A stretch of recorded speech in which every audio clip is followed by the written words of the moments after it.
لو أنزلنا هذا القرآن على جبل لرأيته خاشعا أنزلنا هذا القرآن على جبل لرأيته خاشعا أنزلنا هذا القرآن على جبل لرأيته خاشعا متصدعا من خشية وتلك الأمثال نضربها للناس لعلهم يتفكرون.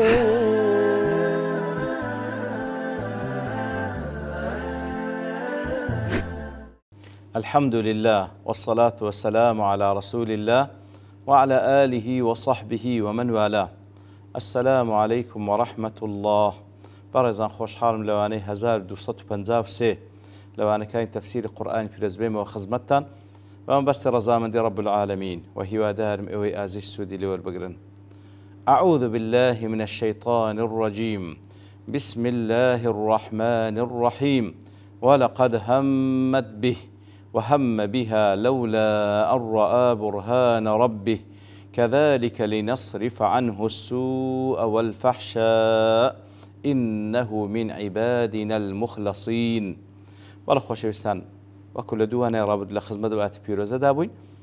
كخواي قول سبحانه وتعالى باز لو حالة ذكا كيوسف عليه الصلاة والسلام تيدا ابتلاء وتاقي كرا ولا مالي عزيزي مصر كاتك وخيزانكي عزيزي مصر همو زوك آمادة ذكا لبو أويكوا فاحشة لقل يوسف أنزام بدا إتر ولقد همت به أو آفرت بتواوتي عزمي جزم كر كوا أوكار أنزام بدا يوسفيش وهم بها لولا أن رأى برهان ربه. يوسفيش بودو الشيوي لك دريته وبشاءاته وكو باس ما كل دواني رابردو يوسفيش بخيال داهات وكو إنسان وبياوشي طبيعي بلام خوشويستي خواي قورو ترسان لخواي قورو غالب بو لسري وأوقاتك خواي قورو بيشاني دا بو ماي أوي كوا أو همو أو شتي بخالي داهات بيروين توا ياخد وهم بها لولا أن رأى برهان ربه أصلا بخيال شدانها لبروي آياتي اللام پروردگار نشان درا اگر او آياتي بيشان درابا بخيال دادهات بلام لبروي او آياتي نشان درا أصلا بخيال شدانهات يترخواي قرد فرمي آبو الشيوية كذلك لنصرف عنه السوء والفحشاء إنه من عبادنا المخلصين. واتا آبو الشيوية نشاني يوسف من دا أو آتي خومن تاكبي بارزين لهمو خرابكاريك لهمو كاركاني. ابن تيمية رحمة خوالي بدله أخبر سبحانه أنه صرف عنه سوء الفحشاء. خواهي سبحانه وتعالى ليرد فرمي سوء فحشاء من لا دا ليوسف دور ما خستوى لسوء فحشاء ومن السوء عشقها ومحبتها. يقل السوء خرابكان بريتلت أو كأويش عشقي أو آفرة بي خوش بيه. ومن الفحشاء فحشائش يكل فحشاء كانت زنا أنزام بدا كواتا سوء لضمني سوء خرابكاري بريتيلا عاشق بون لبو آفرة خوش بيستني كأمان لادا ليوسف عليه الصلاة والسلام وهو يكل لفحشاء وخرابكاري كان بريتيلا زنا أوش من لادا ليوسف. شوكاني دلي السوء أي كل ما يسوءه السوء وتر خرابي كوا بنتيجة لبو خاونكي بخرافة دقرته. فحشاء كل أمر مفرط القبحي كواتا هر شتيك هر خرابي كوا قباحته ناشرينيكي زور زورة. وقيل السوء الخيانة للعزيز في أهله. قلت راش السوء وشوي لك درايته خيانة كردني أو بياوة خيانة كردني عزيزي مصر لويكوا لقل خيزانك أو كاربك. فحشاء بريتيلا زنا. وقيل السوء الشهوة أو هاج ديك ذات السوء بريتيلا شهوة بدواداتوني. فحشاء أويكوا مباشرة بك أو كار أنزام دي. وهو قلت لا السوء الثناء القبيح. سوء بريتيلا وصف كردني كسيك بشتيشي ناشرين وقبيحش هر طبعا بكاري نارواد قلت له. والأولى الحمل على العموم أو لا تري شكوى هم أنا الخود أجري فيدخل فيه ما يدل عليه السياق دخولا أوليا زياتر أو كوا سياق كذا خوازي أو بيدا قوتري سوء فحشة دي على سوء وكباسكر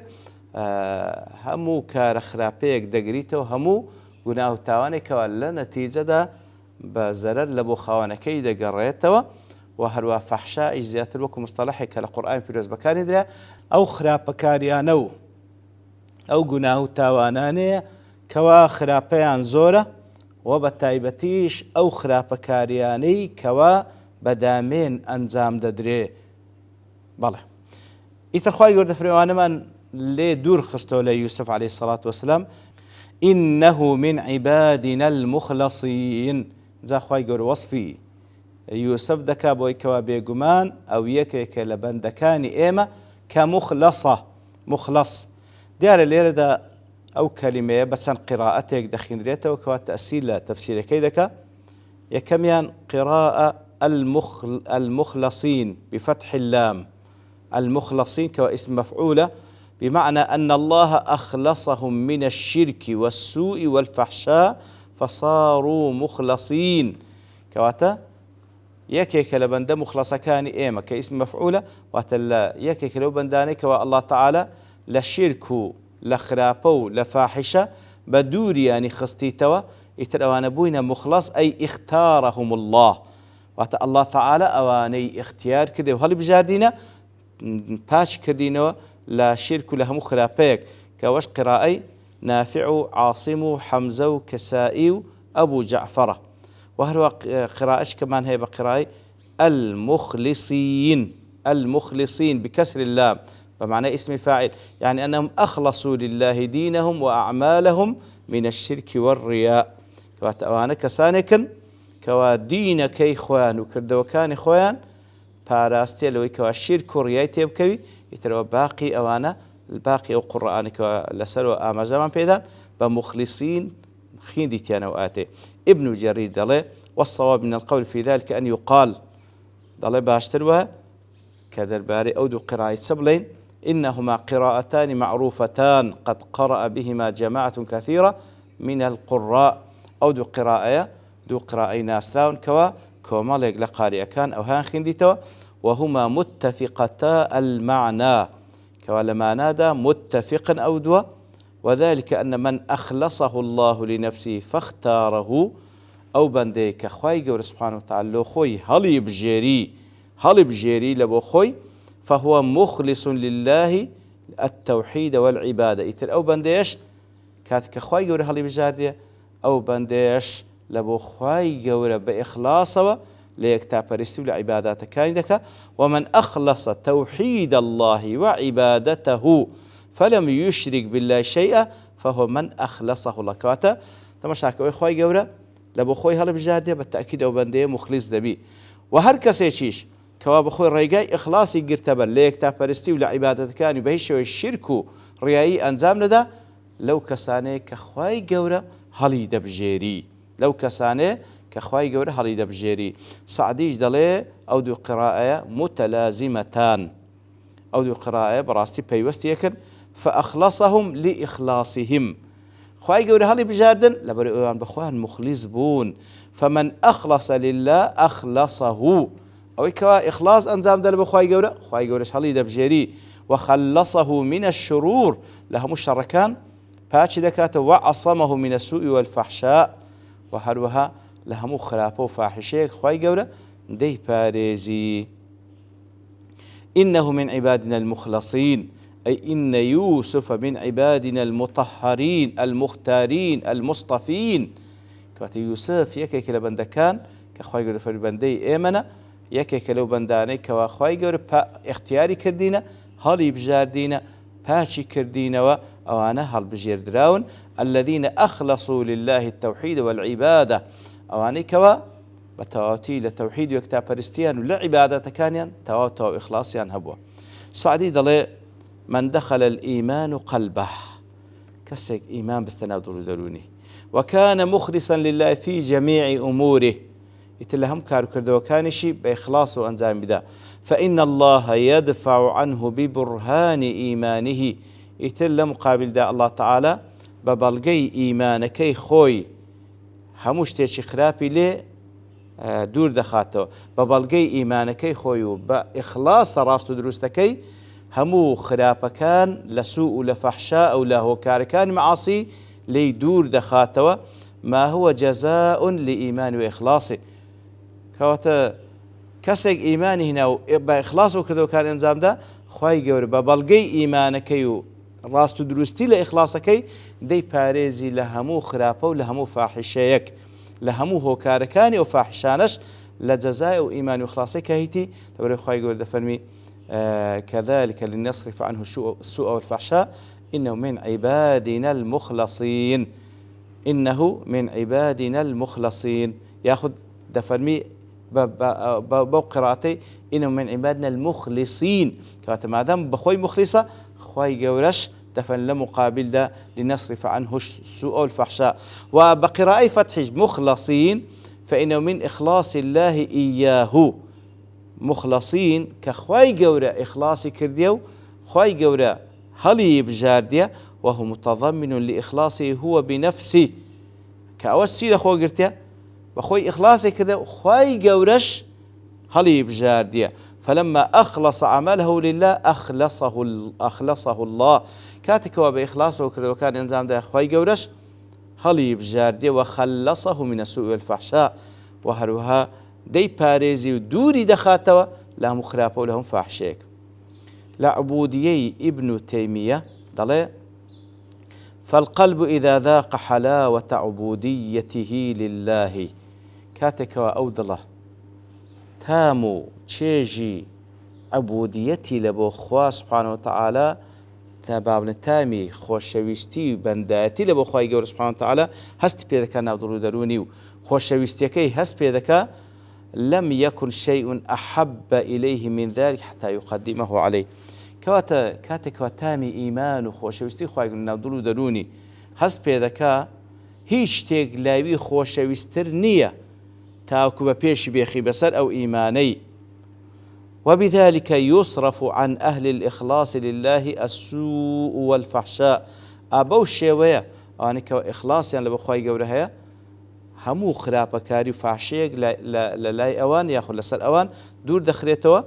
فإن المخلص لله ذاق من حلاوة عبوديته لله ما يمنعه من عبوديته لغيره.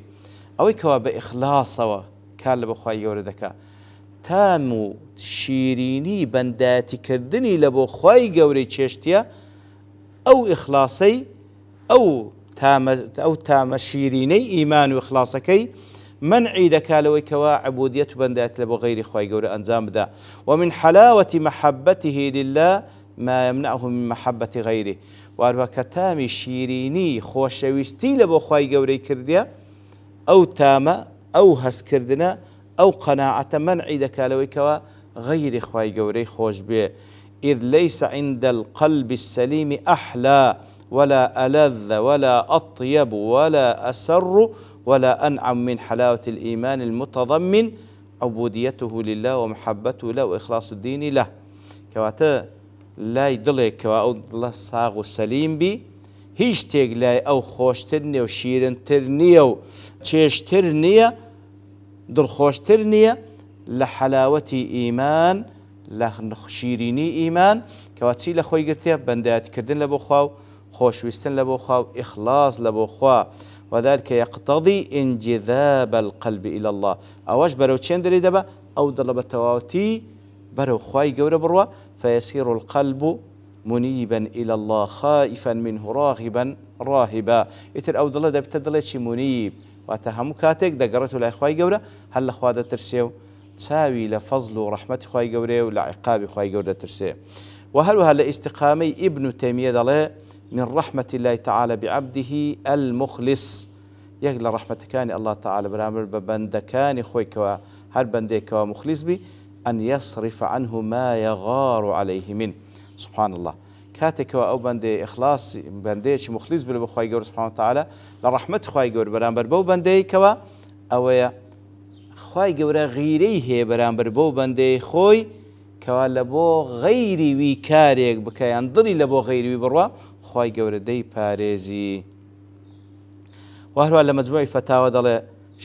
أو آتى شاهد على نفي ما قد ذكره طائفة من المفسرين أو آتى شاهد لسر أويكوا هندق المفسرين باسيان كرديا من أنه وجد من يوسف عليه الصلاة والسلام بعض المقدمات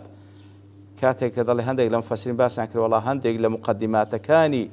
نيتي يوسف لبو أنزام داني زنا موجود بودلين هندق المفسرين بعض كبرام دليل أو آتى شاهد لسر كوا نفي أو حالة ذكاب ويكوا يوسف عليه الصلاة والسلام وشمككەی کردەوە و خەریک بوو لەو ئافرەتەی نزیک بووەکەوە ئەو کارە ئەنجام بدا